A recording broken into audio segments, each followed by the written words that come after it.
रात का समय था। ठंडी हवा के साथ धुंध चारों तरफ फैल चुकी थी। आरव अपनी साइकिल से सूर्यपुर गांव की तरफ जा रहा था। अचानक उसने आसमान की ओर देखा। बादल गहरे काले हो चुके थे और हवा एकदम थम सी गई थी। अरे, लगता है तूफान आने वाला है, लेकिन सूर्यपुर अभी बहुत दूर है।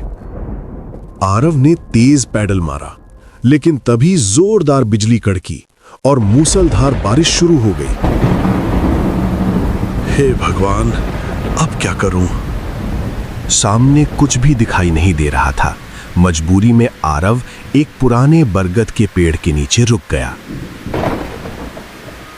थोड़ी देर बाद बारिश धीमी हुई, लेकिन रास्ता कीचड़ से भर चुका था। ये रास्ता तो सूर्यपुर का नहीं लगता। मैं कहीं भटक तो नहीं गया? तभी धुंध के बीच से एक भारी आवाज आई। लगता है तुम रास्ता भटक गए हो बाबू। कौन हो तुम? मेरा नाम मोहन है। पास में मेरा ढाबा है, चलो वहीं रुक जाओ। आरव को अजीब सी जली हुई गंध महसूस हुई, लेकिन बाहर अंधेरा और डरावना था। अरे यार, अब मैं क्या करूं? यहां रुकूंगा तो मुसीबत में पड़ जाऊंगा। वैसे ही तूफान और तेज होता जा रहा है। ठीक है, चलो। कुछ ही दूरी पर एक टूटा फूटा ढाबा था। अंदर एक लालटेन जल रही थी, लेकिन हवा में भी उसकी लौ नहीं हिल रही थी। इतनी सुनसान जगह पर ढाबा? बैठो बाबू, चाय बनाता हूं।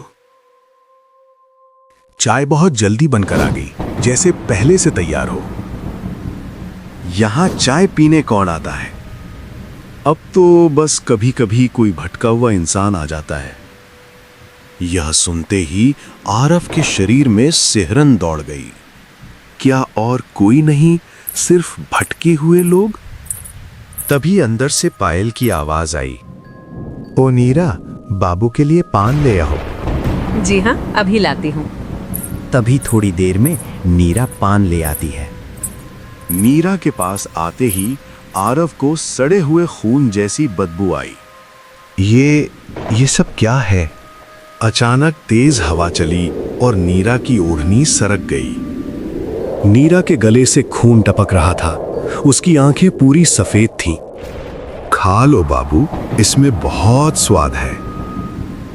और पल भर में नीरा गायब हो गई। डर के मारे आरव वहीं लेट गया। अचानक उसने देखा, सामने एक आदमी फांसी पर झूल रहा है।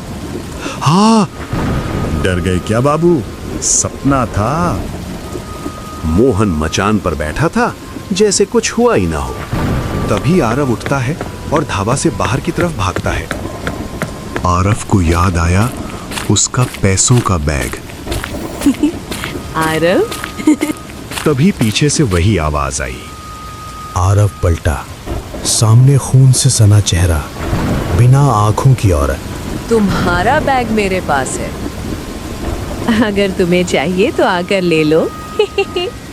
आरव बहुत स्पीड से जंगल से बाहर भागने लगा और फिर वही आवाज उसका पीछा करती रही, उसी चुड़ैल की।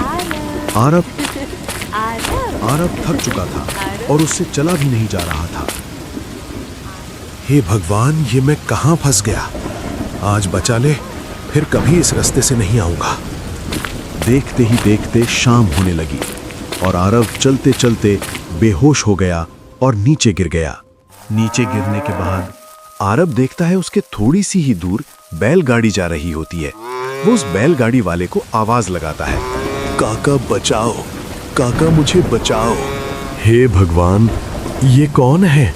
सुनो जी, जाकर देखो, लगता है कोई ज्यादा मुसीबत में है। फिर वो आरव की मदद करते हैं और आरव को अपनी बैलगाड़ी में बिठा के अपने घर ले जाते हैं।